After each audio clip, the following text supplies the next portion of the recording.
धर्मवीर भारती जी द्वारा लिखित उपन्यास गुनाहों का देवता का भाग 2। अभी तक गुस्से के मारे चंदर ने उस पर ध्यान ही नहीं दिया था, लेकिन उसने देखा कि वह 23 बरस की दुबली पतली तरुणी है। लहराता हुआ उसका बदन, गले तक कटे हुए बाल, एंग्लो इंडियन होने के बावजूद भी गोरी नहीं है। चाय की तरह वह हल्की, पतली, भूरी और तुर्स थी। भागते वक्त ऐसी लग रही थी जैसे छलकती हुई चाय। इतने में वह गोरा उठा और चंदर का कंधा छूकर बोला, माफ करना भाई, उससे मेरी शिकायत मत करना। असल में ये गुलाब मेरी मृत पत्नी की यादगार है। जब इनका पहला पेड़ आया था तब मैं भी उतना ही जवान था जितने कि तुम। मेरी पत्नी उतनी ही अच्छी थी जितनी पम्मी। कौन पम्मी? यह मेरी बहन प्रमिला डिक्रूज। ओह, कब मरी आपकी पत्नी? माफ कीजिएगा, मुझे भी मालूम नहीं था। हाँ, मैं बड़ा अभागा हूँ, मेरा दिमाग कुछ खराब है। देखिए, कहकर उसने झुककर अपनी खोपड़ी चंदर के सामने कर दी और बहुत गिड़गिड़ा कर बोला, पता नहीं कौन मेरे फूल चुरा ले जाता है। अपनी पत्नी की मृत्यु के बाद 5 साल से मैं इन फूलों को संभाल रहा हूँ। हाय रे मैं, जाइए, पम्मी बुला रही है। पिछवाड़े के सहन का बीच दरवाजा खुल गया था और पम्मी कपड़े पहनकर बाहर झांक रही थी। चंदर के आगे बढ़ा और गोरा मुड़कर अपने गुलाब और चमेली की झाड़ी में खो गया। चंदर गया और कमरे में पड़े हुए एक सोफा पर बैठ गया। पम्मी टॉयलेट कर चुकी थी और एक हल्की फ्रांसीसी खुशबू से महक रही थी। शैम्पू से धुले हुए रूखे बाल जो मचले पड़े थे। खुशनुमा आसमानी रंग का एक पतला चिपका हुआ झीना ब्लाउज और ब्लाउज पर एक फ्लैनिन का फुल पैंट जिससे 2 ग्लेसेस कमर, छाती और कंधे पर चिपके हुए थे। होठों पर एक हल्की लिपस्टिक की झलक मात्र थी और गले तक बहुत हल्का पाउडर जो बहुत नज़दीक से ही मालूम होता था। लंबे नाखून और हल्की गुलाबी पैंट। वह आई, निसंकोच भाव से उसी सोफे पर कपूर के बगल में बैठ गई और बड़ी मुलायम आवाज़ में बोली, मुझे बड़ा दुख है मिस्टर कपूर, आपको बहुत तवालत उठानी पड़ी। चोट तो नहीं आई? नहीं नहीं, कोई बात नहीं। कपूर का सारा गुस्सा हवा हो गया। कोई भी लड़की निसंकोच भाव से इतनी अपनायत से सहानुभूति दिखाए और माफ़ी मांगे तो उसके सामने कौन पानी पानी नहीं हो जाएगा। और फिर वह भी जबकि उसके होठों पर न केवल बोली अच्छी लगती हो वरन लिपस्टिक भी इतनी प्यारी हो। लेकिन चंदर की एक आदत थी, और चाहे कुछ न हो, कम से कम वह यह अच्छी तरह जानता था कि नारी जाति से व्यवहार करते समय कहाँ पर कितनी ढील देनी है, कितना कसना चाहिए, कब सहानुभूति से उसे झुकाया जा सकता है और कब अकड़ कर। इस वक्त वह जानता था कि इस लड़की से वह जितनी सहानुभूति चाहे ले सकता है, अपने अपमान के हर जाने के तौर पर। इसलिए कपूर साहब बोले, लेकिन मिस डिक्रूज, आपके भाई बीमार होने के बावजूद बहुत मजबूत हैं। उफ, गर्दन पर जैसे अभी तक जलन हो रही है। ओह सचमुच, मैं बहुत शर्मिंदा हूँ, देखो। और कॉलर हटाकर उसने गर्दन पर अपनी बर्फीली उंगलियां रख दी। लाइए, लोशन मल दूं मैं। धन्यवाद धन्यवाद, इतना कष्ट ना कीजिए, आपकी उंगलियां गंदी हो जाएंगी, कपूर ने बड़ी शालीनता से कहा। पम्मी के होठों पर एक हल्की सी मुस्कुराहट, आंखों में एक हल्की सी लाज और वक्ष पर एक हल्की सा कंपन दौड़ पड़ा। यह वाक्य कपूर ने चाहे शरारत में ही कहा हो, लेकिन कहा इतने शांत और संयम स्वर से कि पम्मी कुछ प्रतिवाद भी न कर सकी। और फिर 6 बरस से 60 बरस तक ही कौन ऐसी स्त्री है जो अपने रूप की प्रशंसा पर बेहोश न हो जाए। अच्छा लाइए, वह स्पीच कहाँ है जो मुझे टाइप करनी है? उसके विषय बदलते हुए कहा। यह लीजिए, कपूर ने दे दी। यह तो मुश्किल से 3-4 घंटे का काम है। और पम्मी स्पीच को उलट पुलट कर देखने लगी। माफ़ कीजिएगा अगर मैं कुछ व्यक्तिगत सवाल पूछूं? क्या आप टाइपिस्ट हैं? कपूर ने बहुत शिष्टता से पूछा। जी नहीं, पम्मी ने उन्हीं कागज़ों पर नज़र गड़ाते हुए कहा। मैंने कभी टाइपिंग और शॉर्ट हैंड सीखी थी और तब मैं सीनियर कैम्ब्रिज पास करके यूनिवर्सिटी गई थी। यूनिवर्सिटी मुझे छोड़नी पड़ी क्योंकि मैंने अपनी शादी कर ली। अच्छा, आपके पति कहाँ हैं? रावलपिंडी में, आर्मी में। लेकिन फिर आप डिक्रूज क्यों लिखती हैं? और आप फिर मिस? क्योंकि हम लोग अलग हो गए हैं। और स्पीच के कागज को फिर वह तह करती हुई बोली, मिस्टर कपूर, आप अविवाहित हैं? जी हाँ। और विवाह करने का इरादा तो नहीं रखते? नहीं, बहुत अच्छे। तब तो हम लोगों में निभ जाएगी। मैं शादी से बहुत नफरत करती हूँ। शादी अपने को दिया जाने वाला सबसे बड़ा धोखा है। देखिए, ये मेरा भाई है ना, कैसे पीले और बीमार से हैं। ये पहले बड़े तंदुरुस्त और टेनिस में प्रांत के अच्छे खिलाड़ियों में से थे। एक विशप की दुबली पतली भावुक लड़की से इन्होंने शादी कर ली और उसे बेहद प्यार करते थे। सुबह शाम दोपहर रात कभी उसे अलग नहीं होने देते थे। हनीमून के लिए उसे लेकर सिलोन गए थे। वह लड़की बहुत कला प्रिय थी, बहुत अच्छा नाचती थी, बहुत अच्छा गाती थी और खुद गीत लिखती थी।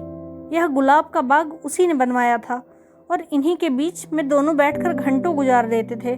कुछ दिनों बाद दोनों में झगड़ा हुआ। क्लब में बॉल डांस था और उस दिन वह लड़की बहुत अच्छी लग रही थी, बहुत अच्छी। डांस के वक्त इनका ध्यान डांस की तरफ कम था, अपनी पत्नी की तरफ ज़्यादा। उन्होंने आवेश में उसकी उंगलियां जोर से दबा दी।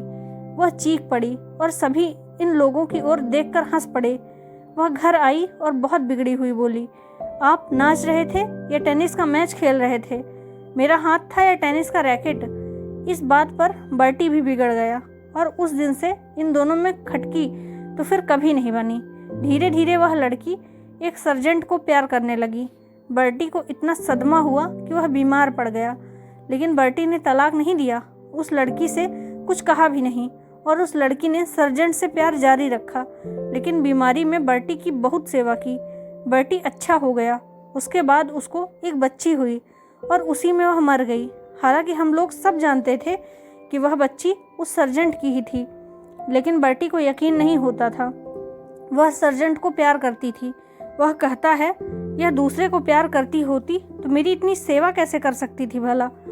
उसी बच्ची का नाम बर्टी नोरोज रखा और उसे लेकर दिन भर वहीं गुलाब के पेड़ों के बीच बैठकर खेला करता था और अपनी पत्नी को लेकर बैठता था। जहाँ 2 साल बाद बच्ची को सांप ने काट लिया, वह मर गई और तब से बर्टी का दिमाग ठीक नहीं रहता। खैर जाने दीजिए, आइए अपना काम शुरू करें। चलिए अंदर के स्टडी रूम में चलें। चलिए, चंदर बोला और पम्मी के पीछे पीछे चल दिया। मकान बहुत बड़ा था और पुराने अंग्रेज़ों के ढंग से सजा हुआ था। बाहर से जितना पुराना और गंदा नज़र आता था, अंदर से उतना ही आलीशान और सुथरा। ईस्ट इंडिया कंपनी के ज़माने की छाप भी अंदर थी। यहाँ तक कि बिजली लगने के बावजूद अंदर पुराने बड़े बड़े हाथ से खींचे जाने वाले पंखे लगे थे। 2 कमरों को पार कर वे लोग स्टडी रूम में पहुँचे। बड़ा सा कमरा जिसमें चारों तरफ अलमारियों में किताबें सजी हुई थी। 4 कोनों में 4 मेजें लगी हुई थी जिनमें कुछ बस्ट और कुछ तस्वीरें स्टैंड के सहारे रखी हुई थी। एक अलमारी में नीचे खाने में टाइपराइटर रखा था। पम्मी ने बिजली जला दी और टाइपराइटर खोलकर साफ करने लगी।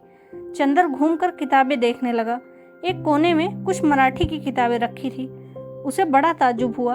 अच्छा पम्मी, ओह माफ़ कीजिएगा मिस डिक्रूज। नहीं, आप मुझे पम्मी पुकार सकते हैं, मुझे यही नाम अच्छा लगता है। हाँ, क्या पूछ रहे थे आप? क्या आप मराठी भी जानती हैं? नहीं, मैं तो नहीं जानती, मेरी नानी जी जानती थी। क्या आपको डॉक्टर शुक्ला ने हम लोग के बारे में कुछ भी नहीं बताया? नहीं, कपूर ने कहा। अच्छा, ताजुब है, पम्मी बोली। आपने ट्रेनाली डिक्रूज का नाम सुना है ना? हाँ हाँ, डिक्रूज जिन्होंने कौसाम्बी में खुदाई करवाई थी। वह तो बहुत बड़े पुरातत्ववेत्ता थे, कपूर ने कहा। हाँ वही, वह मेरे सगे नाना थे और वह अंग्रेज नहीं थे, मराठा थे और उन्होंने मेरी नानी से शादी की थी जो कि एक कश्मीरी ईसाई महिला थी। उनके कारण भारत में उन्हें ईसाईयत अपनानी पड़ी।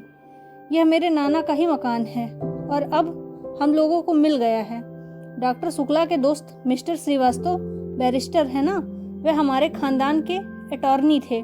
उन्होंने और डॉक्टर शुक्ला ने ही यह जायदाद हमें दिलवाई। लीजिए, मशीन तो ठीक हो गई। उसने टाइपराइटर में कार्बन और कागज लगाकर कहा, लाइए निबंध। इसके बाद घंटे भर तक टाइपराइटर रुका नहीं। कपूर ने देखा कि यह लड़की जो व्यवहार में इतनी सरल और स्पष्ट है, फैशन में इतनी नाजुक और शौकीन है, काम करने में उतनी ही मेहनती और तेज भी है। उसकी उंगलियां मशीन की तरह चल रही थी और तेज इतनी कि 1 घंटा में उसने लगभग आधी पांडुलिपि टाइप कर डाली। ठीक 1 घंटे बाद उसने टाइपराइटर बंद कर दिया। बगल में बैठे हुए कपूर की ओर झुककर कहा, अब थोड़ी देर आराम, और अपनी उंगलियों को चटखाने के बाद वह कुर्सी खिसका कर उठी और एक भरपूर अंगड़ाई ली। उसका अंग अंग धनुष की तरह झुक गया। उसके बाद कपूर के कंधे पर बेतकल्लुफी से हाथ रखकर बोली, क्यों, एक प्याला चाय मंगवाई जाए? मैं तो पी चुका हूँ, लेकिन मुझसे तो काम होने से रहा बिना चाय के। पम्मी एक अल्हड़ बच्ची की तरह बोली और अंदर चली गई। कपूर ने टाइप किए हुए कागज उठाए और कलम निकालकर उनकी गलतियां सुधारने लगा। चाय पीकर थोड़ी देर में पम्मी वापस आई और बैठ गई। उसने एक सिगरेट केस कपूर के सामने किया। धन्यवाद, मैं सिगरेट नहीं पीता। अच्छा, ताज्जुब है। आपकी इजाज़त हो तो मैं पी सकती हूँ सिगरेट। क्या आप सिगरेट पीती हैं? छी, पता नहीं क्यों औरतों का सिगरेट पीना मुझे बहुत ही नापसंद है। मेरी तो मजबूरी है कपूर। मैं यहाँ के समाज से मिलती जुलती नहीं। अपने विवाह और अपने तलाक के बाद मुझे एंग्लो इंडियन समाज से नफरत हो गई है। मैं अपने दिल से हिंदुस्तानी हूँ, लेकिन हिंदुस्तानियों से घुलना मिलना हमारे लिए संभव नहीं। घर में अकेले रहती हूँ। सिगरेट और चाय से तबीयत बदल जाती है। किताबों का मुझे शौक नहीं। तलाक के बाद अपने पढ़ाई जारी क्यों नहीं रखी? कपूर ने पूछा। मैंने कहा ना कि किताबों का मुझे शौक नहीं बिल्कुल, पम्मी बोली। और मैं अपने को आदमियों से घुलने मिलने के लायक नहीं पाती। तलाक के बाद साल भर तक मैं अपने घर में बंद रही। मैं और बर्टी, सिर्फ बर्टी से बात करने का मौका मिला। बर्टी मेरा भाई, वह भी बीमार और बूढ़ा। कहीं कोई ताल्लुक की गुंजाइश नहीं। अब मैं हर एक से बेतकल्लुफी से बात करती हूँ तो कुछ लोग मुझ पर हंसते हैं, कुछ लोग मुझे सभ्य समाज के लायक नहीं समझते, कुछ लोग उसका गलत मतलब निकालते हैं। इसलिए मैंने अपने को अपने बंगले में ही कैद कर लिया है। अब आप ही हैं। आज पहली बार मैंने देखा आपको। मैं समझी ही नहीं कि आप कितना दुराव रखना चाहिए। अगर आप भले मानस ना हो तो आप इसका गलत मतलब निकाल सकते हैं। अगर यही बात हो तो कपूर हंसकर बोला, संभव है कि मैं भला मानस बनने के बजाय गलत मतलब निकालना ज्यादा पसंद करूं। तो संभव है मैं मजबूर होकर आपसे भी ना मिलूं। पम्मी गंभीरता से बोली। नहीं मिस डिक्रूज, नहीं। आप पम्मी कहिए, डिक्रूज नहीं। पम्मी सही, आप गलत ना समझे, मैं मजाक कर रहा था, कपूर बोला। उसने इतनी देर में समझ लिया था कि यह साधारण ईसाई छोकरी नहीं है। इतने में बर्टी लड़खड़ाता हुआ हाथ से धूल सना हुआ खुरपा लिए आया और चुपचाप खड़ा हो गया और अपनी धुंधली पीली आंखों से एकटक कपूर की ओर देखने लगा। कपूर ने एक कुर्सी खिसका दी और कहा, आइए। पम्मी उठी और बर्टी के कंधे पर एक हाथ रखकर उसे सहारा देकर कुर्सी पर बिठा दिया। बर्टी बैठ गया और आंखें बंद कर ली। उसका बीमार कमजोर व्यक्तित्व जाने कैसा लगता था कि पम्मी और कपूर दोनों चुप हो गए। थोड़ी देर बाद बर्टी ने आंखें खोली और करुण स्वर में बोला, पम्मी, तुम नाराज हो? मैंने जानबूझकर तुम्हारे मित्र का अपमान नहीं किया था। अरे नहीं, पम्मी ने उठकर बर्टी का माथा सहलाते हुए कहा। मैं तो भूल गई और कपूर भी भूल गए। अच्छा, धन्यवाद। पम्मी, अपना हाथ इधर लाओ। और वह पम्मी के हाथ पर सिर रखकर पड़ा रहा और बोला, मैं कितना अभागा हूँ, कितना अभागा। अच्छा पम्मी, कल रात को तुमने सुना था वह आई थी और पूछ रही थी, बर्टी तुम्हारी तबीयत अब ठीक है? मैंने झट अपनी आंखें ढक ली कि कहीं आंखों का पीलापन देख न ले। मैंने कहा, तबीयत अब ठीक है, मैं अच्छा हूँ। तो उठी और जाने लगी। मैंने पूछा, कहाँ चली? तो बोली, सर्जेंट के साथ जरा क्लब जा रही हूँ। तुमने सुना था पम्मी? कपूर स्तब्ध सा उन दोनों की ओर देख रहा था।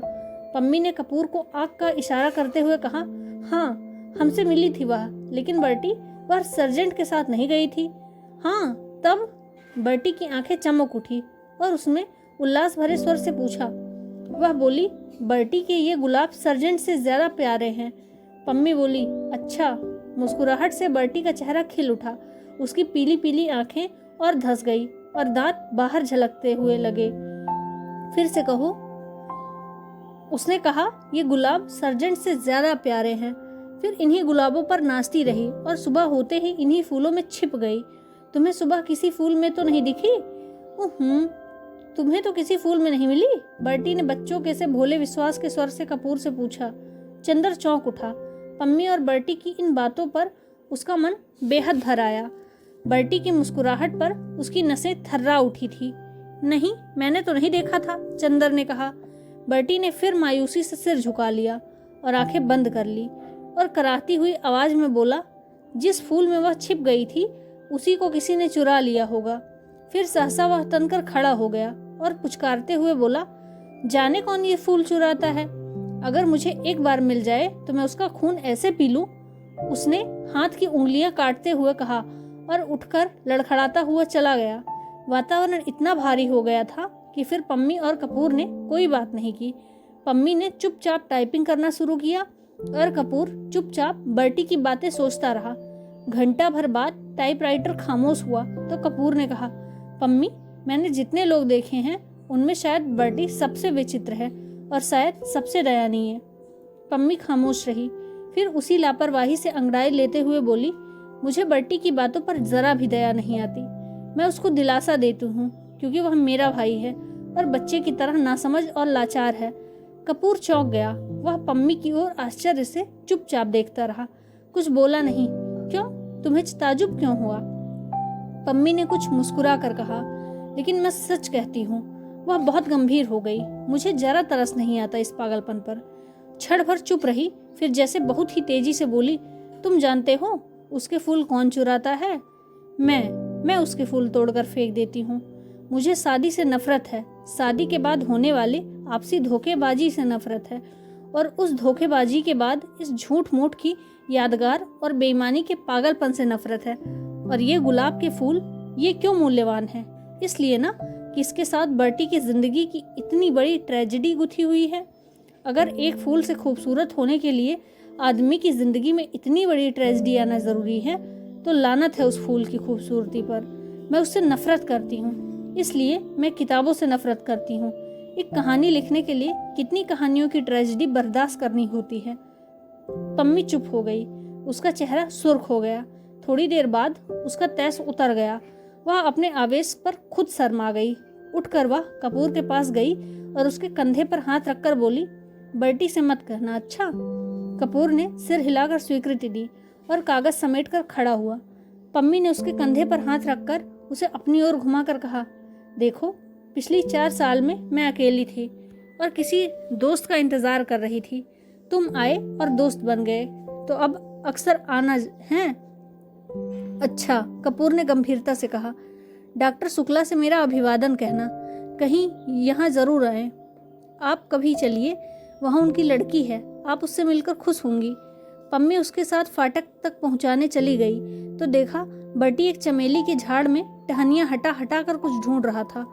पम्मी को देखकर पूछा उसने, तुम्हें याद है यह चमेली के झाड़ में तो नहीं छुपी थी? कपूर ने पता नहीं क्यों जल्दी पम्मी की अभिवादन किया और चल दिया। उसे बर्टी को देखकर डर लगता था। सुधा का कॉलेज बड़ा एकांत और खूबसूरत जगह बना हुआ था। दोनों ओर ऊंची सी मेड़ और बीच में एक कंकड़ की एक खूबसूरत घुमावदार सड़क। दाईं ओर चने और गेहूं के खेत, बेर और सहतूत के झाड़ और बाईं ओर ऊंचे ऊंचे टीले और ताड़ के लंबे लंबे पेड़। शहर से काफी बाहर देहात का सा नजारा और इतना शांत वातावरण, ऐसा लगता था कि यहाँ कोई उथल पुथल, कोई शोरगुल नहीं है। जगह इतनी हरी भरी कि दर्जों के कमरे के पीछे ही महुआ चूता था और लंबी लंबी घास की दोपहरिया के नीले फूलों की जंगली लतरें उलझी रहती थी। और इस वातावरण ने अगर किसी पर सबसे ज्यादा प्रभाव डाला था तो वह थी गेसू। उसे अच्छी तरह मालूम था कि बांस की झाड़ के पीछे किस चीज के फूल हैं। पुराने पीपल पर गिलोय की लतर चढ़ी है और करौंदे के झाड़ के पीछे एक शाही की मांद है। नागफनी की झाड़ के पास एक बार उसने एक लोमड़ी भी देखी थी। शहर के पार एक मशहूर रईस साबिन हुसैन कामजी की वह सबसे बड़ी लड़की थी। उसको माँ, जिन्हें उसके पिता अदन से ब्याह कर लाए थे, शहर की एक मशहूर शायरा थी। हालांकि उनका जीवन दीवान छापकर मशहूर हो चुका था, मगर वह किसी भी बाहरी आदमी से कभी नहीं मिली जुली। उनकी सारी दुनिया अपने पति और अपने बच्चों तक सीमित थी। उन्हें शायराना नाम रखने का बहुत शौक था। अपनी दोनों लड़कियों का नाम उन्होंने गेसू और फूल रखा था और अपने छोटे बेटे का नाम हसरत। हाँ, अपने पतिदेव साबिर साहब के हुक्म से बेहद चिढ़ती थी और उनका नाम उन्होंने रखा था आतिश फिजा। घास, फूल, लतर और शायरी का शौक गेसू ने अपनी माँ से विरासत में पाया था। किस्मत से उसका कॉलेज भी ऐसा मिला जिसमें दर्जों की खिड़कियां और आम की शाखें झांका करती थी। इसलिए हमेशा जब कभी मौका मिलता क्लास से भागकर गेसु घास पर लेटकर सपने देखने की आदी हो गई थी। क्लास के इस महाभिनिष्क्रमण और उसके बाद लतरों की छांव में जाकर ध्यान योग की साधना में उसकी एकमात्र साथी सुधा थी। आम की घनी छांव में हरी भरी धूप में दोनों सिर के नीचे हाथ रखकर लेटी रहती और दुनिया भर की बातें करती। बातों में छोटे से छोटे, बड़े से बड़े किसी तरह की बातें करती। यह वही समझ सकती थी जिसमें कभी दो अभिन्न सहेलियों की एकांत वार्ता सुनी हो। गालिब की शायरी से लेकर उनके छोटे भाई हसरत ने एक कुत्ते का पिल्ला पाला है, यह गेसु सुनाया करती थी। और शरद के उपन्यासों से लेकर यह कि उनकी मालिन ने गिलट का कड़ा बनवाया था, यह सुधा बताया करती थी। दोनों अपने अपने मन की बातें एक दूसरे से बता डालती थी और जितना भावुक, प्यारा, अनजान और सुकुमार दोनों का मन था, उतनी ही भावुक और सुकुमार दोनों की बातें थी। हाँ, भावुक सुकुमार दोनों ही थी, लेकिन दोनों में एक अंतर था। गेसु शायर होते हुए भी इस दुनिया की थी और सुधा शायर न होते हुए भी काल्पनिक लोक की थी। गेसु अगर झाड़ियों में से कुछ फूल चुनती तो उन्हें सूंघती, उन्हें अपनी चोटी में सजाती और उन पर चंद शेर कहने के बाद भी उन्हें माला के लिए पिरोए कर अपनी कलाई में लपेट लेती। सुधा लतरों के बीच में सिर रख कर लेट जाती और निर्निमेष पलकों से फूलों को देखती ही रहती और आंखों से न जाने क्या पीकर उन्हें उन्हीं की डाली पर फूलता हुआ छोड़ देती। गेसु हर चीज को उचित इस्तेमाल जानती थी। किसी भी चीज को पसंद करने या प्यार करने के बाद अब उसका क्या उपयोग है, क्रियात्मक यथार्थ जीवन में इसका क्या स्थान है, यह गेसु समझती थी। लेकिन सुधा किसी भी फूल के जादू में बंध जाना चाहती थी, उसी की कल्पना में डूब जाना चाहती थी। लेकिन उसके बाद सुधा को कुछ नहीं मालूम था। गेसु की कल्पना और भावुक सूक्ष्मता शायरी में व्यक्त हो जाती थी, अतः उसकी जिंदगी में काफी व्यवहारिकता और यथार्थ था। लेकिन सुधा जो शायरी लिख नहीं सकती थी, अपने स्वभाव और गठन में खुद ही एक मासूम शायरी बन गई थी।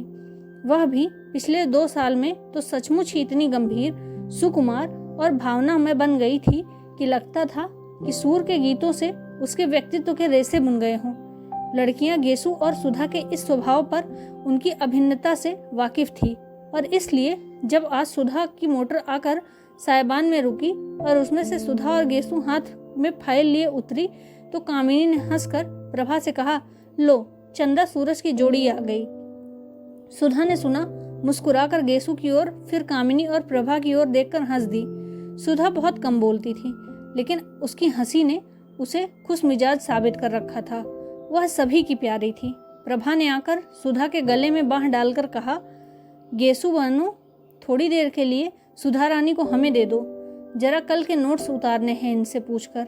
गेसु हंसकर बोली, उसके पापा से तय कर ले, फिर तू जिंदगी भर सुधा के पाल पोस, मुझे क्या करना है।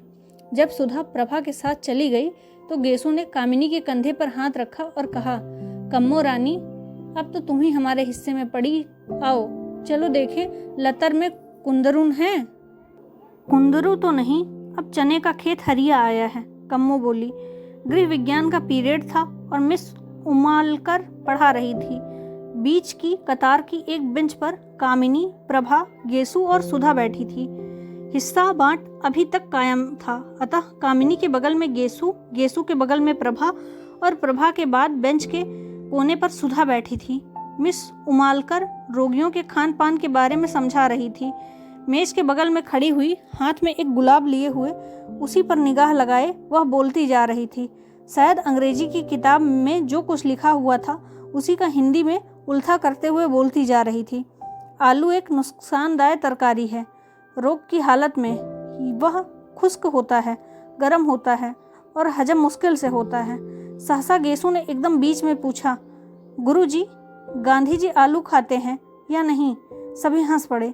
फिर मिस उमालकर ने बहुत गुस्से से गेसु की ओर देखा और डांट कर कहा, व्हाई टॉक ऑफ गांधी?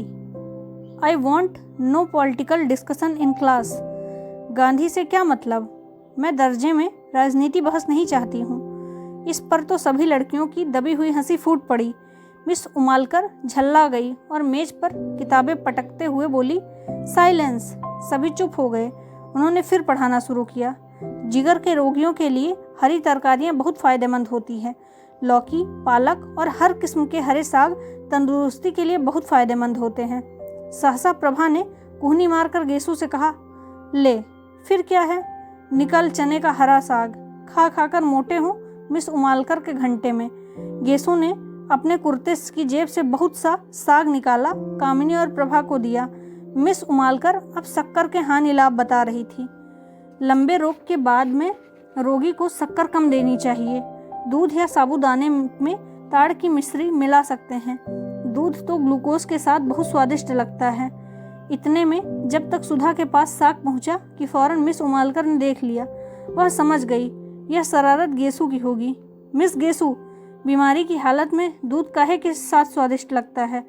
इतने में सुधा के मुंह से निकल गया, साग काहे के साथ खाएं? और गेसू ने कहा, नमक के साथ।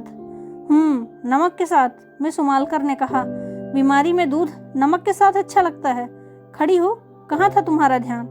गेसू सन्न। मिस उमालकर का चेहरा मारे गुस्से के लाल हो रहा था।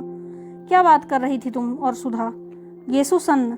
अच्छा, तुम लोग क्लास के बाहर जाओ और आज हम तुम्हारे गार्जियन को खत भेजेंगे। चलो जाओ बाहर। सुधा ने कुछ मुस्कुराते हुए प्रभा की ओर देखा। प्रभा हंस दी। गेसू ने देखा कि मिस उमालकर का पारा और भी चढ़ने वाला है तो वह चुपचाप किताब उठाकर चल दी। सुधा भी पीछे पीछे चल दी। कामिनी ने कहा, खत वत भेजती रहना सुधा, और क्लास ठहार कर हंस पड़ी। मिस उमालकर गुस्से से नीली पड़ गई। क्लास अब खत्म होगी और रजिस्टर उठाकर चल दी। गेसू अभी अंदर ही थी कि वह बाहर चली गई और उनके जरा दूर पहुंचते ही गेसू ने बड़ी अदा से कहा, बड़े बेआबरू होकर तेरे कूद से हम निकले। और सारी क्लास फिर हंसने से गूंज पड़ी। लड़कियां चिड़ियों की तरह फुर हो गई और थोड़ी ही देर में सुधा और गेसू उठी बैडमिंटन फील्ड के पास वाले छतनार पकड़कर नीचे लेट गई। बड़ी खुशनुमा दोपहर थी। खुशबू से लदे हल्के हल्के झोंके गेसू की ओढ़नी और गरारे की सिलवटों से आंख में चोली खेल रहे थे। आसमान में कुछ हल्के रुपहले बादल उड़ रहे थे और जमीन पर बादलों की सांवली छायाएं दौड़ रही थी। घास के लंबे चौड़े मैदान पर बादलों की छायाओं का खेल बड़ा मासूम लग रहा था। जितनी दूर तक छां रहती थी उतनी दूर तक घास का रंग गहरा काही हो जाता था और जहां जहां बादलों से छनकर धूप बरसने लगती थी वहां वहां घास सुनहरे धानी रंग की हो जाती थी। दूर कहीं पर पानी बरसा था और बादल हल्के होकर खरगोश की मासूम स्वच्छंद बच्चों की तरह दौड़ रहे थे। सुधा आंखों पर फाइल की छां किए हुए बादलों की ओर एकटक देख रही थी। गेसू ने उसकी ओर करवट बदली और उसकी वेड़ी में लगे हुए रेशमी फीते को उंगली से उमेटते हुए एक लंबी सी सांस भरकर कहा, बादशाहों की मुअत्तर ख्वाबगाहों में कहा वह मजा जो भीगी भीगी घास पर सोने में है। मुतमईन बेफिक्र लोगों की हंसी में भी कहा, लुत्फ तो एक दूसरे को देखकर रोने में है। सुधा ने बादलों से अपनी निगाह नहीं हटाई, बस एक करुण सनपीनीली मुस्कुराहट बिखेर कर रह गई। क्या देख रही है सुधा? गेसू ने पूछा। बादलों को देख रही हूँ, सुधा ने बेहोशी आवाज में जवाब दिया। गेसू उठी और सुधा की छाती पर सिर रखकर बोली, कैफ बरदोस बादलों को न देख, बेखबर तू न कुचल जाए कहीं। और सुधा के गाल में जोर से चुटकी काट ली। हाय रे, सुधा ने खींच कर कहा और उठ बैठी। वाह वाह, कितना अच्छा शेर है। किसका है? पता नहीं किसका है, गेसू बोली, लेकिन बहुत सच है सुधी। आसमां के बादलों के दामन में अपने ख्वाब टांक लेना और उनके सहारे जिंदगी बसर करने का ख्याल है तो बड़ा नाजुक, मगर रानी बड़ा खतरनाक भी। आदमी बड़ी ठोकरें खाता है। इससे तो अच्छा है कि आदमी को नाजुक ख्याली से साबिका ही ना पड़े। खाते पीते हंसते बोलते आदमी की जिंदगी कट जाए। सुधा ने अपना आंचल ठीक किया और लटों में से घास के तिनके निकालते हुए कहा, गेसू, अगर हम लोग की भी शादी ब्याह के झंझट में ना फंसना पड़े तो इसी तरह दिन कट जाए, कितना मजा आए। हंसते बोलते पढ़ते लिखते घास में लेट कर बादलों से प्यार करते हुए कितना अच्छा लगता है। लेकिन हम लड़कियों की जिंदगी भी क्या है। मैं तो सोचती हूँ गेसू, कभी ब्याह न करूँ, लेकिन इससे क्या होगा? हमारे पापा का ध्यान कौन रखेगा? गेसू थोड़ी देर तक सुधा की आंखों में आंखें डालकर शरारत भरी निगाहों से देखती रही और मुस्कुराकर बोली, अरे अब ऐसी भोली नहीं हो रानी तुम। ये सबाब, ये उठान, और ब्याह नहीं करेंगी, जोगन बनेगी। अच्छा चल हट बेशरम कहीं की, खुद ब्याह करने की ठान चुकी है, दुनिया भर की तोहमतें मत लगा। मैं तो ठान ही चुकी हूँ, मेरा क्या, फिक्र तो तुम लोगों की है। कि होता तो लेट कर बादल देखती, गेसू ने मचलते हुए कहा। अच्छा गेसू की ओढ़नी को खींचकर सिर के नीचे रखकर सुधा ने कहा, क्या हाल है तेरे अख्तर मियाँ के, मंगनी कब होगी तेरी? मंगनी क्या है, किसी भी दिन हो जाएगी, बस फूफी जान के यहाँ आने भर की कसर है। वैसे अम्मी तो फूल की बात उनसे चला रही थी, पर उन्होंने मेरे लिए इरादा जाहिर किया। बड़े अच्छे हैं, आते हैं तो घर भर में रोशनी छा जाती है। गेसू ने बहुत भोलेपन से गोद में सुधा का हाथ रखकर उसकी उंगलियां चटकाते हुए कहा, वह तो तेरे चच्चा जात भाई है ना, तुझसे तो पहले उनसे बोल चाल रही होगी? सुधा ने पूछा। हाँ, खूब अच्छी तरह से। मौलवी साहब हम दोनों को साथ साथ पढ़ाते थे। जब हम दोनों सबक भूल जाते थे तो एक दूसरे का कान पकड़कर साथ साथ उठते बैठते थे। गेसू कुछ झेपते हुए बोली। सुधा हंस पड़ी। वाह रे, प्रेम की इतनी विचित्र शुरुआत मैंने कहीं नहीं सुनी थी। तब तो तुम लोग एक दूसरे का कान पकड़ने के लिए ही अपने आप सबक भूल जाते होंगे। नहीं जी, एक बार फिर पढ़कर सबक कौन भूलता है? और एक बार सबक याद होने के बाद जानती हो इश्क में क्या होता है? मकतबे इश्क में एक ढंग निराला देखा, उसको छुट्टी ना मिली जिसको सबक याद हुआ। खैर यह बात जाने दे। मैं गांव में रहती थी, ऊंचा हार के पास एक गांव है, मेरी बुआ रहती हैं। बचपन से मैं उन्हीं के पास रहती थी। पढ़ाई की शुरुआत मैंने वहीं की थी, 7वीं तक वहीं पढ़ी। तो वहाँ मेरे स्कूल के पीछे एक पोखरे में बहुत से कमल थे। रोज शाम को मैं भाग जाती थी और तालाब में घुसकर कमल तोड़ती, और घर से बुआ एक लंबा सा सोटा लेकर गालियां देती हुई आती और मुझे पकड़ने के लिए दौड़ती। जहाँ वह किनारे पर पहुँचती तो मैं कहती, अभी डूब जाएंगे बुआ, अभी डूबे। तो बहुत रबड़ी मलाई की लालच देकर वह मिन्नत करती, निकल आओ। मैं निकलती थी। तब उनने कभी देखा नहीं होगा हमारी बुआ को तुमने? ना, तूने कभी दिखाया ही नहीं। इधर बहुत दिनों से आई ही नहीं है, आएंगी तो दिखाऊंगी तुझे। और उनकी एक लड़की है, बड़ी प्यारी है, बहुत मजे की है। उसे देखकर तो तुम उसे बहुत प्यार करोगी। वो तो अब यहीं आने वाली है, अब यहीं पढ़ेगी। किस दर्जे में पढ़ती है? प्राइवेट विदुषी में बैठेगी इस साल। खूब गोल मटोल और हंसमुख है, सुधा बोली। इतने में घंटा बोला और गेसू ने सुधा के पैरों के नीचे दबी हुई ओढ़नी को खींचा। अरे, अब आखिरी घंटे में जाकर क्या पढ़ेगी? हाजिरी कट ही जाएगी। अब बैठो, यहीं बातचीत करें आराम से, सुधा ने अलसाए स्वर में कहा, और खड़ी होकर एक मदमाती हुई अंगड़ाई ली। गेसू ने हाथ पकड़कर उसे बिठा लिया और बड़ी गंभीरता से कहा, देखो ऐसी अरसोही अंगड़ाई न लिया करो, इससे लोग समझ जाते हैं कि बचपन करवट बदल रहा है। धत, बेहद झेप कर और फाइल से मुंह छिपा कर सुधा बोली। लो, तुम मजाक समझती हो? एक शायर ने तुम्हारी अंगड़ाई के लिए कुछ कहा है। कौन ये ले रहा है अंगड़ाई, आसमानों को नींद आती है। वाह, सुधा बोली। अच्छा गेसू, आज बहुत से शेर सुनाओ तुम। अच्छा तो सुनो। एक रिदाये तीरगी है और खाबे कायनात, डूबते जाते हैं तारे, भीगती जाती है रात। पहली लाइन का मतलब क्या है? सुधा ने पूछा। रिदाये तीरगी का माने है अंधेरे की चादर, और खाबे कायनात का माने है जिंदगी का सपना। अब फिर सुनो शेर। एक रिदाये तीरगी है और खाबे कायनात, डूबते जाते हैं तारे, भीगती जाती है रात। वाह, कितना अच्छा है। अंधकार की चादर है, जीवन का स्वप्न है, तारे डूबते जाते हैं, रात भीगती जाती है। गेसू, उर्दू की शायरी बहुत अच्छी है, तो तू क्यों नहीं पढ़ लेती उर्दू? गेसू ने कहा। चाहती तो बहुत हूँ, पर निभ नहीं पाता। किसी दिन शाम को आओ सुधा, तो अम्मी जान से तुम्हें शायरी सुनवाएं। ये ले, तेरी मोटर आ गई। सुधा उठी, अपनी फाइल उठाई। गेसू ने अपनी ओढ़नी झाड़ी और आगे चली। पास आकर उचक कर उसने प्रिंसिपल का रूम देखा, वह खाली था। उसने दाई को खबर दी और मोटर पर बैठ गई। गेसू बाहर खड़ी थी। चल तू भी ना। नहीं, मैं गाड़ी पर चली जाऊंगी। अरे चलो, गाड़ी 4:30 बजे आएगी, अभी घंटा भर है। घर पर चाय पियेंगे, फिर मोटर पहुंचा देगी। तब तक पापा नहीं है, जब तक मैं चाहे जितना कार घिसो। गेसू भी आ बैठ गई और कार चली। दूसरे दिन जब चंदर डॉक्टर शुक्ला के यहाँ निबंध की प्रतिलिपियां लेकर पहुंचा तो 8 बज चुके थे। 7 बजे तो चंदर की नींद खुली थी और जल्दी से वह नहा धोकर साइकिल दौड़ाता हुआ भागा था कि कहीं भाषण की प्रतिलिपियां पहुंचाने में देर न हो जाए। जब वह बंगले पर पहुंचा तो धूप फैल चुकी थी। अब धूप भली नहीं मालूम होती है। धूप की तेजी बर्दाश्त के बाहर होने लगी है, लेकिन सुधा नील कांटे के ऊंचे ऊंचे झाड़ों की छाह में एक छोटी सी कुर्सी डाले बैठी थी। बगल में एक छोटी सी मेज थी जिस पर एक किताब खुली पड़ी हुई थी। हाथ में क्रोशिया थी और उंगलियों में एक नाजुक तेजी से डोरे से उलझ सुलझ रही थी। हल्के बादामी रंग की इकलाई की लहराती हुई धोती, नारंगी और काली तिरछी धारियों का कलफ किया हुआ चुस्त ब्लाउज और कंधे पर उभरा हुआ उसका एक पफ, ऐसा लग रहा था कि जैसे बाह पर कोई रंगीन तितली आकर बैठ गई हो और उसका सिर्फ एक पंख उठा हो। अभी अभी शायद नहा कर उठी थी, क्योंकि शरद की खुशनुमा धूप की तरह हल्के सुनहले बाल पीठ पर लहरा रहे थे। नील कांटे की टहनियां उनको सुनहली लहरें समझकर अटखेलियां कर रही थी। चंदर की साइकिल अब सुधा अंदर दिख पड़ी और सुधा ने उधर देखा, लेकिन कुछ भी न कहकर फिर अपनी क्रोशिया बुनने लगी।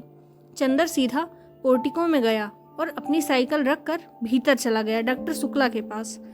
स्टडी रूम में बैठक में सोने के कमरे में कहीं भी डॉक्टर शुक्ला नजर नहीं आए। हार कर वह बाहर आया तो देखा मोटर अभी गैरेज में है, तो वे जा कहाँ सकते हैं। और सुधा को तो देखिए क्या अकड़ी हुई, आज जैसे चंदर को जानती ही नहीं। चंदर सुधा के पास गया। सुधा का मुंह और भी लटक गया। डॉक्टर साहब कहाँ हैं? चंदर ने पूछा। हमें क्या मालूम, सुधा ने क्रोशिया पर बिना निगाह उठाए जवाब दिया। तो किसे मालूम होगा, चंदर ने डांटते हुए कहा। हर वक्त का मजाक हमें अच्छा नहीं लगता है। काम की बात का उसी तरह जवाब देना चाहिए। उनके निबंध की लिपि देनी है या नहीं? हाँ देनी है। तो मैं क्या करूं? नहा रहे होंगे। अभी कोई ये तो नहीं कि तुम निबंध की लिपि लाए हो तो नहाए धोए ही ना। बस सुबह से बैठे रहे, अब निबंध आ रहा है। अब आ रहा है। सुधा ने मुंह बनाकर आंखें नाचाते हुए कहा। तो सीधे क्यों नहीं कहती कि नहा रहे हैं? चंदर ने सुधा के गुस्से पर हंसकर कहा। चंदर की हंसी पर तो सुधा का मिजाज और भी बिगड़ गया और अपनी क्रोशिया उठाकर और किताब बगल में दबाकर वह उठकर अंदर चल दी। उसके उठते ही चंदर आराम से उस कुर्सी पर बैठ गया और मेज पर टांग फैलाकर बोला, आज मुझे बहुत गुस्सा चढ़ा है। खबरदार कोई बोलना मत। सुधा जाते जाते मुड़कर खड़ी हो गई। हमने कह दिया चंदर एक बार, हमें ये सब बातें अच्छी नहीं लगती है। जब देखो चिढ़ाते रहते हो। सुधा ने गुस्से से कहा। नहीं चिढ़ाएंगे नहीं तो पूजा करेंगे। तुम अपने मौके पर छोड़ देती हो क्या? चंदर ने उसी लापरवाही से कहा।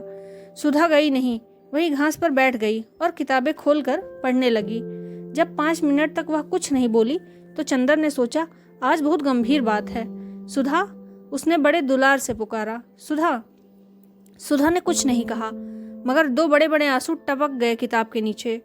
अरे क्या बात है सुधा, नहीं बताओगी? कुछ नहीं। बता दो, तुम्हें हमारी कसम है। कल शाम को तुम आए नहीं, सुधा रोनी आवाज में बोली। बस इस बात पर इतनी नाराज हो पागल? हाँ, इस बात पर नाराज हूँ। तुम आओ चाहे 1000 बार ना आओ, इस पर हमें क्यों नाराज होंगे? बड़े कहीं के आए, नहीं आएंगे तो जैसे हमारा घर बार नहीं है। अपने को नहीं जाने क्या समझ लिया है, सुधा ने चिढ़कर जवाब दिया। अरे तो तुम ही तो कह रही हो थी भाई, चंदर ने हंसकर कहा। तो बात पूरी भी सुनो। शाम को गेसू का नौकर आया था। उसके छोटे भाई हसरत की सालगिरह थी। सुबह कुरान खानी होने वाली थी और उसकी माँ ने बुलाया था। तो गई क्यों नहीं? गई क्यों नहीं, किससे पूछ कर जाती? आप तो इस वक्त आ रहे हैं जब सब खत्म हो गया, सुधा बोली। तो पापा से पूछ कर चली जाती, चंदर ने समझा कर कहा। और फिर गेसू के यहाँ तो यूं अक्सर जाती हो तुम। तो आज तो डांस भी करने के लिए कहा था उसने। फिर बाद में तुम कहते, सुधा तुम्हें ये नहीं करना चाहिए, वो नहीं करना चाहिए, लड़कियों को ऐसे रहना चाहिए, वैसे रहना चाहिए, और बैठ के उपदेश पिलाते और नाराज होते। बिना तुमसे पूछे हम कहीं सिनेमा, पिकनिक, जलसों में गए हैं कभी? और फिर आंसू टपक पड़े। पगली कहीं की, इतनी सी बात पर रोना क्या? किसी के हाथ कुछ उपहार भेज दो और फिर किसी मौके पर चली जाना। हाँ चली जाना। तुम्हें कहते क्या लगता है, गेसू ने को कितना बुरा लगा होगा? सुधा ने बिगड़ते हुए कहा। इम्तिहान आ रहा है, फिर कब जाएंगे? कब है तुम्हारा इम्तिहान? चाहे जब हो, मुझे पढ़ाने के लिए कहाँ किसी से तुमने लाया?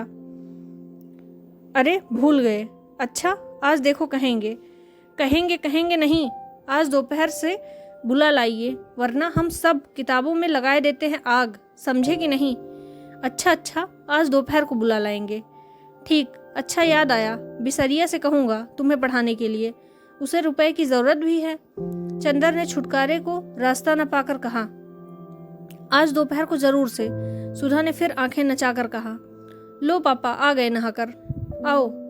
चंदर उठा और चल दिया। सुधा उठी और अंदर चली गई। डॉक्टर शुक्ला हल्के सांवले रंग के, जरा स्थूल काय से थे। बहुत गंभीर अध्ययन और अध्यापन और उम्र के साथ साथ भी उनकी नम्रता और भी बढ़ती जा रही थी, लेकिन वे लोगों से मिलते जुलते कम थे। व्यक्तिगत दोस्ती उनकी किसी से नहीं थी, लेकिन उत्तर भारत के प्रमुख विद्वान होने के नाते कॉन्फ्रेंसों में, मौखिक परीक्षाओं में, सरकारी कमेटियों में वे बराबर बुलाए जाते थे और उनमें प्रमुख दिलचस्पी का हिस्सा भी थे। ऐसी जगहों में चंदर अक्सर उनका प्रमुख सहायक रहता था और इसी नाते चंदर भी प्रांत के बड़े बड़े लोगों से परिचित हो गया था। जब वह एमए पास हुआ था तब से फाइनेंस विभाग में उसे कई बार ऊंचे ऊंचे पदों का ऑफर आ चुका था, लेकिन डॉक्टर शुक्ला इसके खिलाफ थे। वे चाहते थे कि पहले वह रिसर्च पूरी कर ले, संभव हो तो विदेश हो आए, तब चाहे जो काम करे। अपने व्यक्तिगत जीवन में डॉक्टर शुक्ला अंतर्विरोधी के व्यक्ति थे। पार्टियों में मुसलमानों और ईसाइयों के साथ खाने में उन्हें कोई ऐतराज नहीं था, लेकिन कच्चा खाना वे चौके में आसन पर बैठकर रेशमी धोती पहनकर खाते थे। सरकार को उन्होंने सलाह दी थी और साधु और सन्यासियों को जबरदस्ती काम में लगाए जाए और मंदिर की जायदादें जब्त कर ली जाए, लेकिन सुबह घंटे भर तक पूजा जरूर करते थे। पूजा पाठ, खान पान, जाति पात के पक्के हामी थे, लेकिन व्यक्तिगत जीवन में कभी यह नहीं जाना कि उनका कौन शिष्य ब्राह्मण है, कौन बनिया है, कौन खत्री है और कौन कायस्थ। नहाकर वे आ ही रहे थे और दुर्गा सप्तशी का पाठ कोई श्लोक गुनगुना रहे थे। कपूर को देखा तो रुक गए और बोले, हेलो, हो गया वह टाइप? जी हाँ। कहाँ कराया टाइप? मिस डुक्रूज के यहाँ। अच्छा, वह लड़की अच्छी है, अब तो बहुत बड़ी हो गई होगी। अभी शादी हुई कि नहीं? मैंने तो सोचा वह मिले या ना मिले। नहीं, वह यही है, शादी हुई फिर तलाक भी हो गया है। अरे, तो अकेले रहती है? नहीं, अपनी भाई के साथ, बर्टी के साथ। अच्छा, और बर्टी की पत्नी अच्छी तरह है? वह मर गई। राम राम, तब तो घर ही बदल गया होगा। पापा पूजा के लिए सब बिछा दिया है, सहसा सुधा बोली। अच्छा बेटी, अच्छा चंदर, मैं पूजा कर जल्दी आऊं। तुम चाय पी चुके हो? जी हाँ। अच्छा, तो मेरी मेज पर एक चार्ट है, जरा इसको ठीक से कर दो, तब तक मैं अभी आया। चंदर स्टडी रूम में गया और मेज पर बैठ गया। कोट उतार कर उसने खूंटी पर टांग दिया और नक्शा देखने लगा।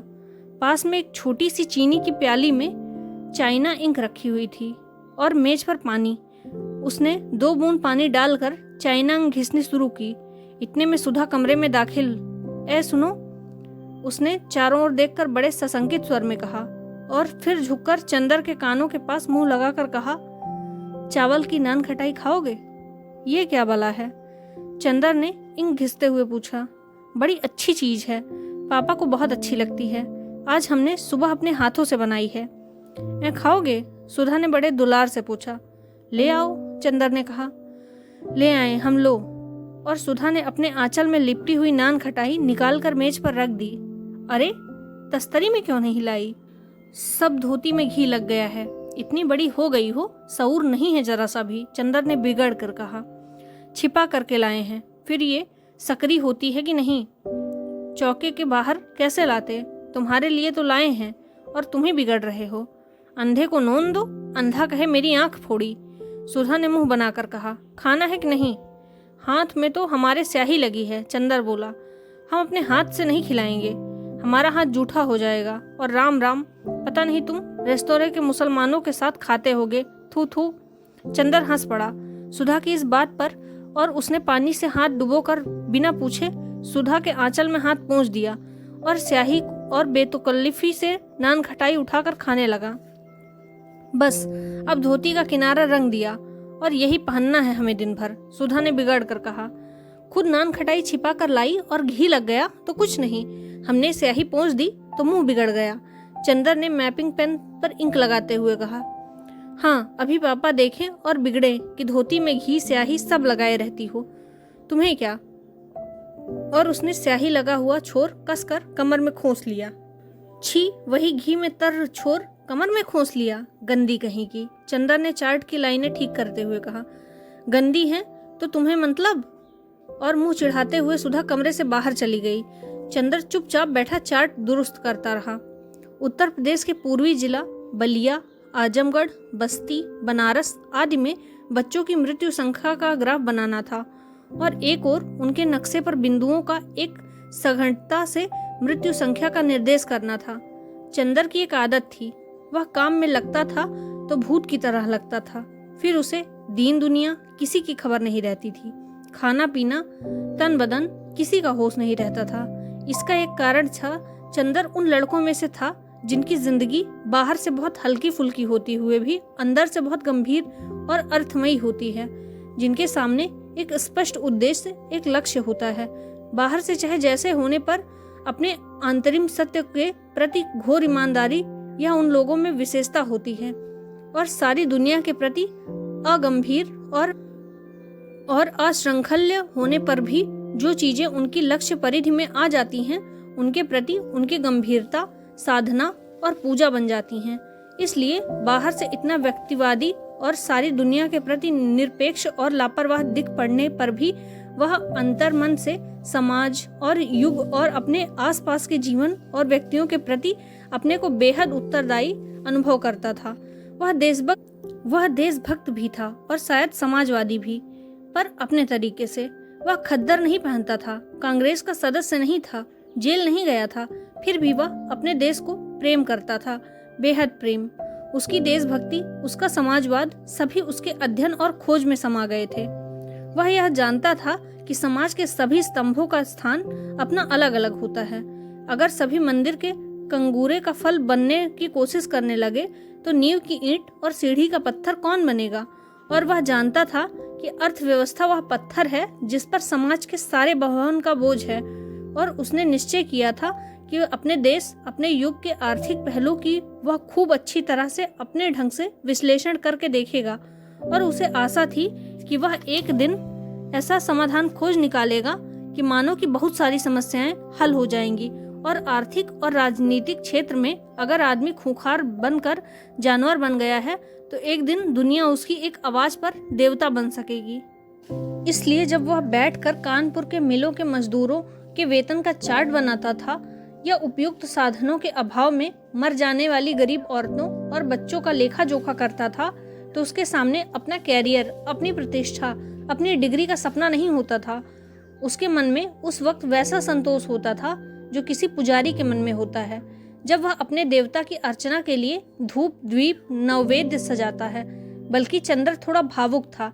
एक बार जब चंदर ने अपने रिसर्च के सिलसिले में यह पढ़ा कि अंग्रेजों ने अपनी पूंजी लगाने और अपना व्यापार फैलाने के लिए किस तरह मुर्शिदाबाद से लेकर रोहतक तक हिंदुस्तान के गरीब से गरीब और अमीर से अमीर बंदिशों को अमानुषिकता से लूटा, तब वह फूट फूट कर रो पड़ा था।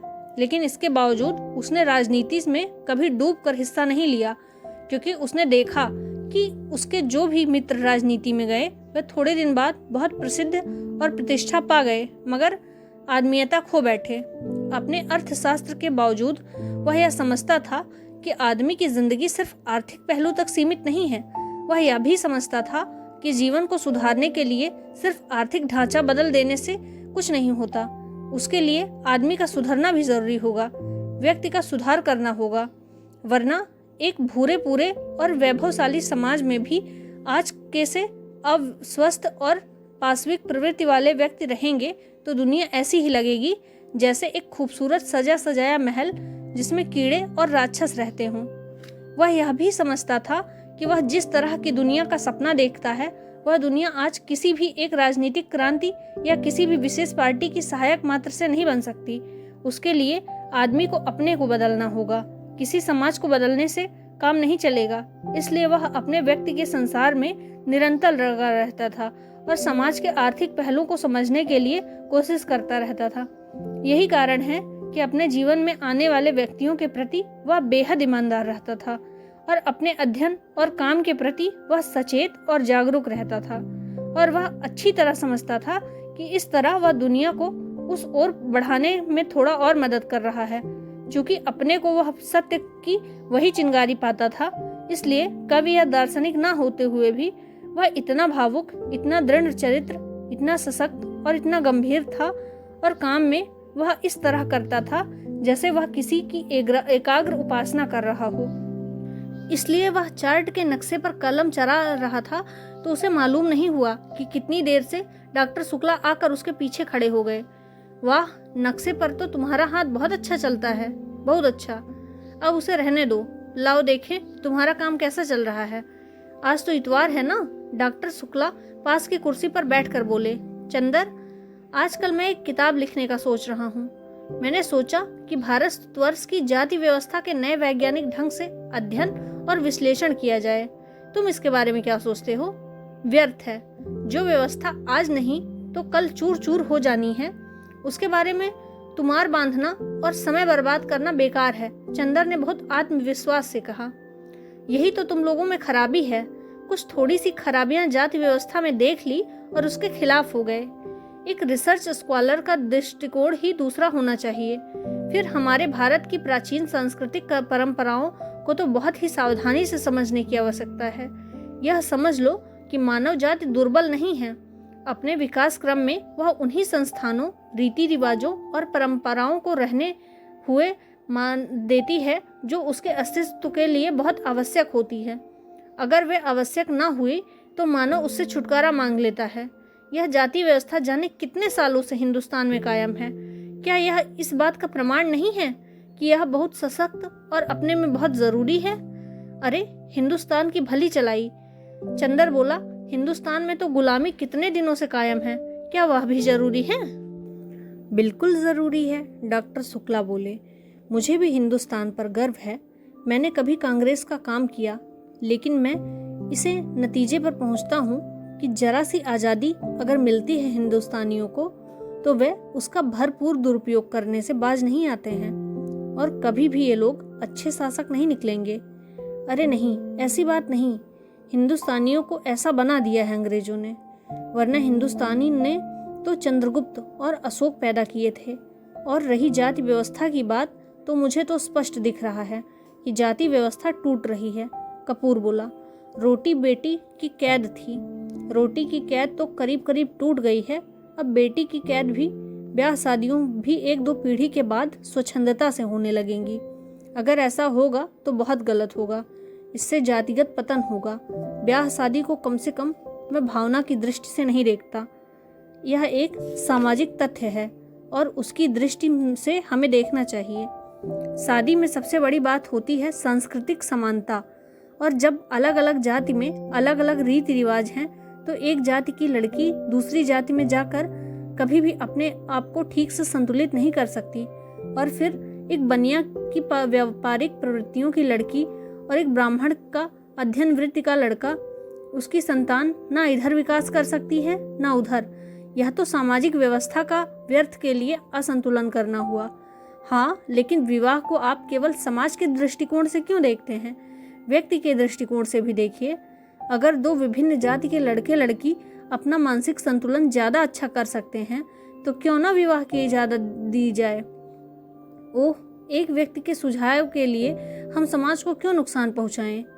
और इसका क्या निश्चय है कि विवाह के समय यदि दोनों की मानसिक संतुलन है तो विवाह के बाद भी रहेगा? मानसिक संतुलन और प्रेम जितना अपने मन पर आधारित होता है उतना ही बाहरी परिस्थितियों पर। क्या जाने ब्याह के वक्त की परिस्थिति का दोनों के मन पर कितना प्रभाव है और उसके बाद संतुलन रह पाता है या नहीं। और मैंने तो लव मैरिज, प्रेम विवाह को असफल ही होते हुए देखा है। बोलो, है या नहीं? डॉक्टर शुक्ला ने कहा। हाँ, प्रेम विवाह अक्सर असफल होते हैं, लेकिन संभव है कि वह प्रेम ना होता हो। जहाँ सच्चा प्रेम होगा वहाँ कभी असफल विवाह नहीं होंगे। चंदर ने बहुत साहस के साथ कहा। ओह, ये सब साहित्य की बातें हैं। समाजशास्त्र की दृष्टि से या वैज्ञानिक दृष्टि से देखो। अच्छा खैर, अभी मैंने उसकी रूपरेखा बनाई है, लिखूंगा तो तुम सुनते चले जाना। लाओ, वह निबंध कहाँ है? डॉक्टर शुक्ला बोले। चंदर ने उन्हें टाइप की हुई प्रतिलिपियां दी। उलट पुलट कर डॉक्टर शुक्ला ने देखा और कहा, ठीक है। अच्छा चंदर, अपना काम इधर ठीक कर लो, अगले इतवार को लखनऊ कॉन्फ्रेंस में चलना है। अच्छा, कार पर चलेंगे या ट्रेन से? ट्रेन से। अच्छा। घड़ी देखते हुए उन्होंने कहा, अब जरा मैं काम से चल रहा हूँ, तुम यह चार्ट बना डालो और एक निबंध लिख डालना, पूर्वी जिलों में शिशु मृत्यु। प्रांत के स्वास्थ्य विभाग ने एक पुरस्कार घोषित किया है। डॉक्टर शुक्ला चले गए। चंदर ने फिर चार्ट पर हाथ लगाया। चंदर के जाने के जरा ही देर बाद पापा आए और खाने बैठे। सुधा ने रसोई की रेशमी धोती पहनी और पापा को पंखा झलने बैठ गई। सुधा अपने पापा की सिर चढ़ी दुलारी बेटियों में से थी। इतनी बड़ी हो जाने के बाद भी वह दुलार दिखाने से बाज नहीं आती थी। फिर आज तो उसने अपने पापा की प्रिय नान खटाई अपने हाथों से बनाई थी। आज तो दुलार दिखाने का उसका हक था और भली बुरी तरह हर जिद को मान लेना करना यह पापा की मजबूरी थी। मुश्किल से डॉक्टर साहब ने अभी 2 कौर खाए होंगे कि सुधा ने कहा, नान खटाई खाओ पापा। डॉक्टर शुक्ला ने एक नान खटाई तोड़कर खाते हुए कहा, बहुत अच्छी है। खाते खाते उन्होंने पूछा, सोमवार को कौन दिन है सुधा? सोमवार को कौन दिन है? सोमवार को मंडे है, सुधा ने हंस कर कहा। डॉक्टर शुक्ला भी अपनी भूल पर हंस पड़े। अरे देख तो, मैं कितना भुलक्कड़ हो गया हूँ। मेरा मतलब था कि सोमवार को कौन तारीख है? 11 तारीख है, सुधा बोली। क्यों? कुछ नहीं, 10 को कॉन्फ्रेंस है और 14 को तुम्हारी बुआ आ रही हैं। बुआ आ रही हैं और बिनती भी आएगी? हाँ, उसी को तो पहुंचाने आ रही हैं। विदुषी का केंद्र यही तो है। आहा, अब तो बिनती 3 महीने यही रहेगी। पापा, अब बिनती को यहीं बुला लो, मैं बहुत अकेली रहती हूँ। हाँ, अब तो जून तक यहीं रहेगी, फिर जुलाई में उसकी शादी है, डॉक्टर शुक्ला ने कहा। अरे अभी से?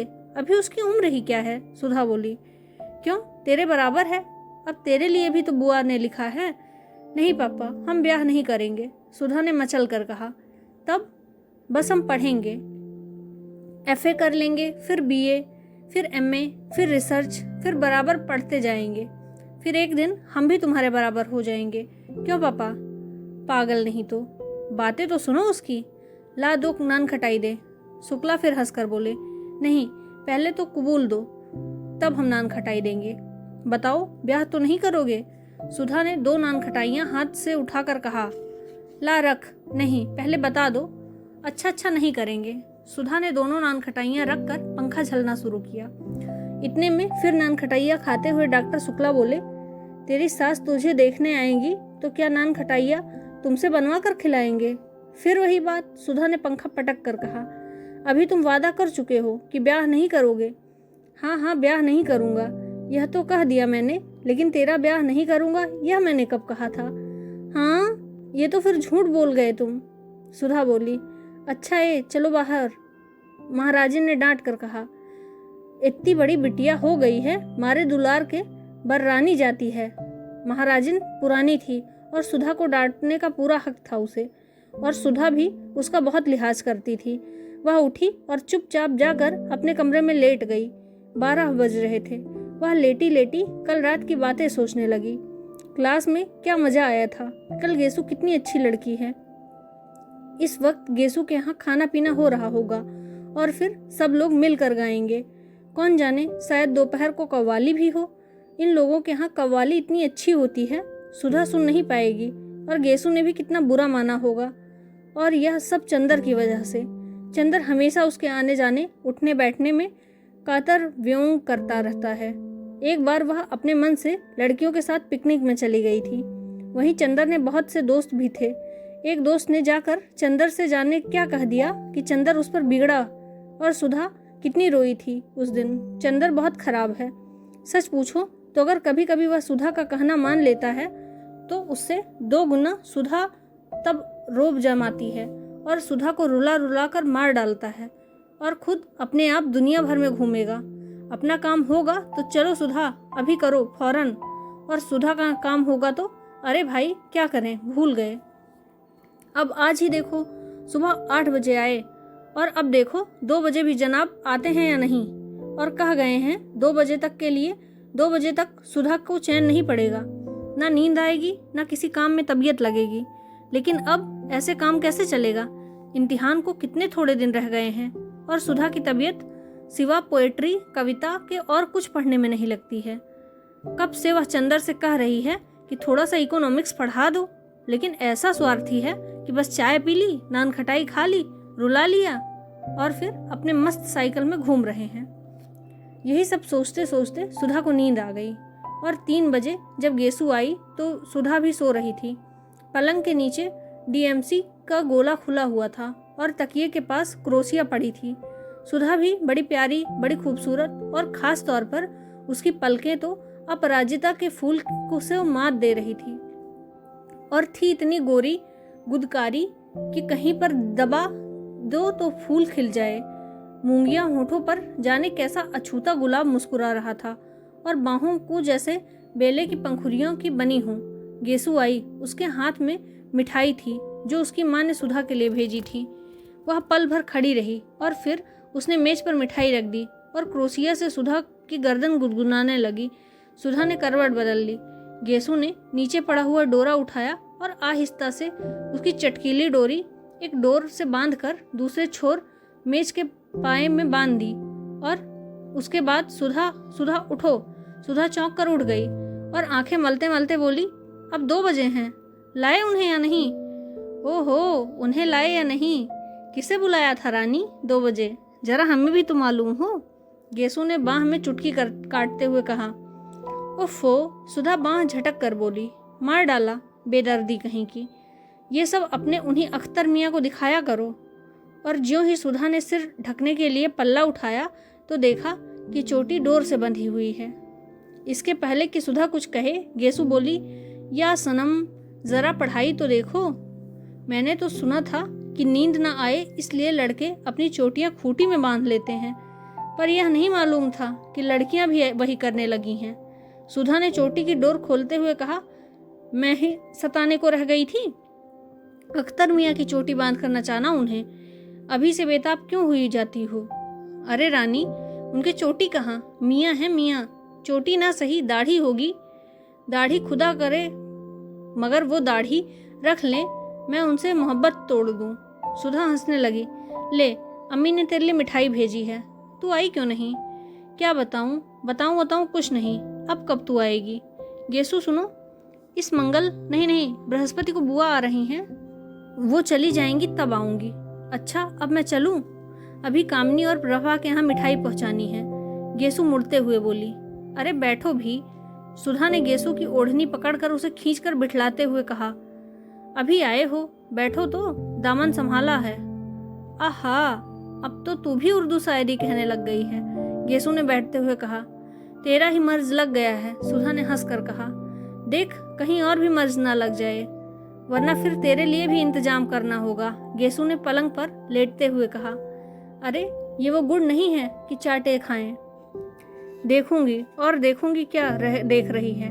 इधर पिछले 2 साल से कितना बदल गई है तू। पहले कितना हंसती बोलती थी, कितना लड़ती झगड़ती थी, और अब कितना हंसने बोलने पर भी गुमसुम हो गई है तू।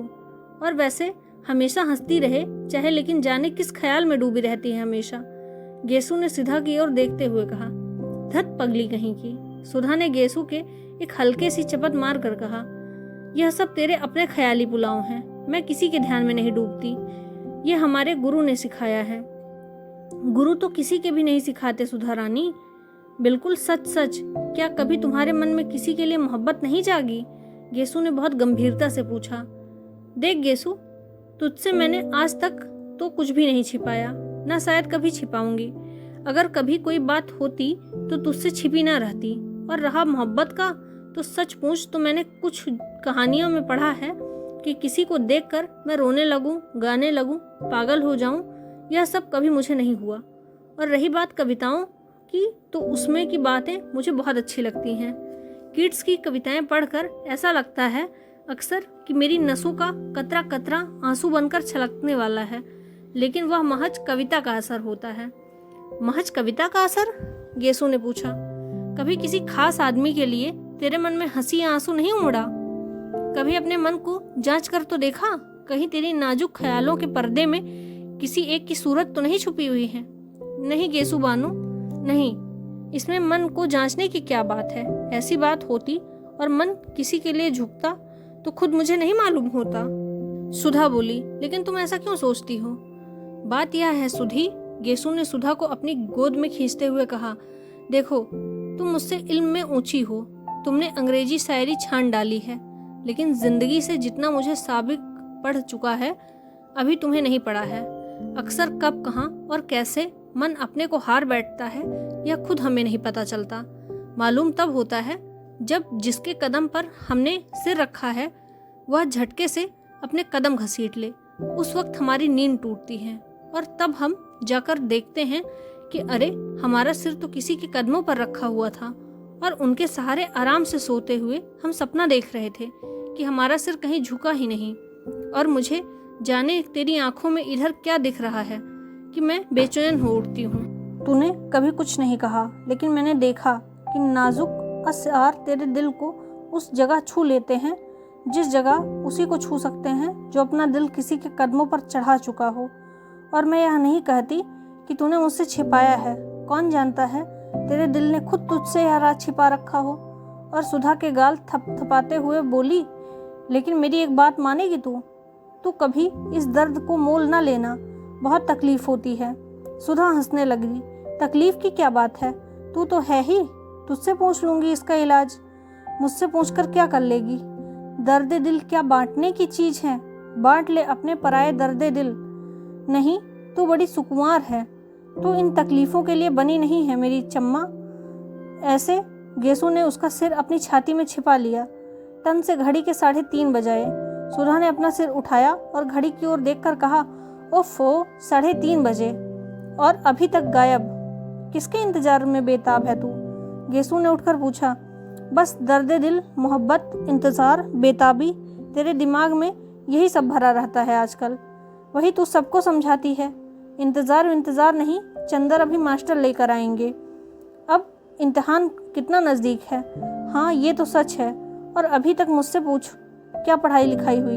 असल बात तो यह है कि कॉलेज में पढ़ाई हो तो घर में पढ़ने में मन लगे, और राजा कॉलेज में पढ़ाई नहीं होती। इससे अच्छा सीधे यूनिवर्सिटी में बीए करते तो अच्छा था। मेरी तो अम्मी ने कहा कि वहाँ लड़के पढ़ते हैं, वहाँ नहीं भेजूंगी। लेकिन तू क्यों नहीं गई? सुधा, मुझे भी चंदर ने मना किया था, सुधा बोली। सहसा गेसु ने एक क्षण को सुधा की ओर देखा और कहा, सुधी, तुझसे एक बात पूछूं? हाँ। अच्छा, जाने दे, पूछो ना। नहीं, पूछना क्या, खुद जाहिर है। क्या? कुछ नहीं, पूछो ना। अच्छा, फिर कभी पूछ लेंगे, अब देर हो रही है। आधा घंटा हो गया, कोचवान बाहर खड़ा है। सुधा गेसु को पहुंचाने बाहर तक आई। कभी हसरत को लेकर आओ, सुधी बोली। अब पहले तुम आओ, गेसु ने चलते चलते कहा। हाँ, हम तो बिनती को लेकर आएंगे और हसरत से कह देना, तभी उसके लिए तोहफा लाएंगे। अच्छा, सलाम। और गेसु की गाड़ी मुश्किल से फाटक के बाहर गई होगी कि साइकिल पर चंदर आते हुए दिख पड़ा। सुधा ने बहुत गौर से देखा कि उसके साथ कौन है, मगर वह अकेला था। सुधा सचमुच झल्ला गई। आखिर लापरवाही की हद होती है। चंदर को दुनिया भर के काम याद रहते हैं, एक सुधा के जाने क्या खातिर वह खाए, और सुधा का काम कभी नहीं करेगा। इस बात पर सुधा कभी कभी दुखी हो जाती है, और घर में किससे वह कहे काम के लिए। खुद कभी बाजार नहीं जाती। नतीजा यह होता है कि वह छोटी से छोटी चीज के लिए मोहताज होकर बैठ जाती है, और काम नौकरों से करवा भी ले। पर अब तो मास्टर नौकर नहीं ढूंढ कर लाएंगे ना। ऊन तो नौकर नहीं पसंद कर सकता ना, किताबें तो नौकर नहीं ला सकता ना। और चंदर का यह हाल है। इसी बात पर कभी कभी उसे रुआई आती है। चंदर ने आकर बरामदे में साइकिल रखी और सुधा का चेहरा देखते ही वह समझ गया। काहे मुंह बना रखा है? 5 बजे मास्टर साहब आएंगे तुम्हारे, अभी उन्हीं के पास से आ रहा हूँ। बिसरिया को जानती हो, वही आएंगे। और उसके बाद चंदर सीधा स्टडी रूम में पहुँच गया। वहाँ जाकर देखा, आराम से कुर्सी पर बैठे ही बैठे डॉक्टर शुक्ला सो रहे हैं। अतः उसने अपना चार्ट और पेन उठाया और ड्राइंग रूम में आकर चुपचाप काम करने लगा। बड़ा गंभीर था वह। एक इंक घोलने के लिए उसने सुधा से पानी नहीं मांगा और खुद गिलास लाकर आंगन में पानी लेने लगा। तब सुधा समझ गई कि आज दिमाग कुछ बिगड़ा है। वह एकदम तड़प उठी। क्या करे वह? वैसे चाहे वह चंदर को कितना ही ढीठ क्यों न कहे, पर चंदर गुस्सा रहता है तब सुधा की रूह कांप उठती है। उसकी हिम्मत नहीं पड़ती थी कि वह उसे कुछ कहे, लेकिन अंदर ही अंदर वह इतनी परेशान हो उठती थी कि बस। कई बार वह किसी न किसी बहाने से ड्राइंग रूम में आई, कभी गुलदस्ता बदलने, कभी मेजपोश बदलने, कभी अलमारी में कुछ रखने, कभी अलमारी से कुछ निकालने, लेकिन चंदर अपने चार्ट में निगाहें गड़ाए रहा। उसने सुधा की ओर देखा तक नहीं। सुधा की आंखों में आंसू छलक आए और वह चुपचाप अपने कमरे में चली गई और लेट गई। थोड़ी देर बाद वह वहीं पड़ी रही। पता नहीं क्यों वह फूट फूट कर रो पड़ी, खूब रोई और फिर मुंह धोकर आकर पढ़ने की कोशिश करने लगी। जब हर अक्षर में उसे चंदर का उदास चेहरा नजर आने लगा तो उसने किताब बंद करके रख दी और ड्राइंग रूम में गई। चंदर ने चार्ट बनाना भी बंद कर दिया था और कुर्सी पर सिर टेके छत की ओर देखता हुआ जाने क्या सोच रहा था। वह जाकर सामने बैठ गई तो चंदर चौंक कर सिर उठाया और फिर चार्ट के सामने खिसका दिया।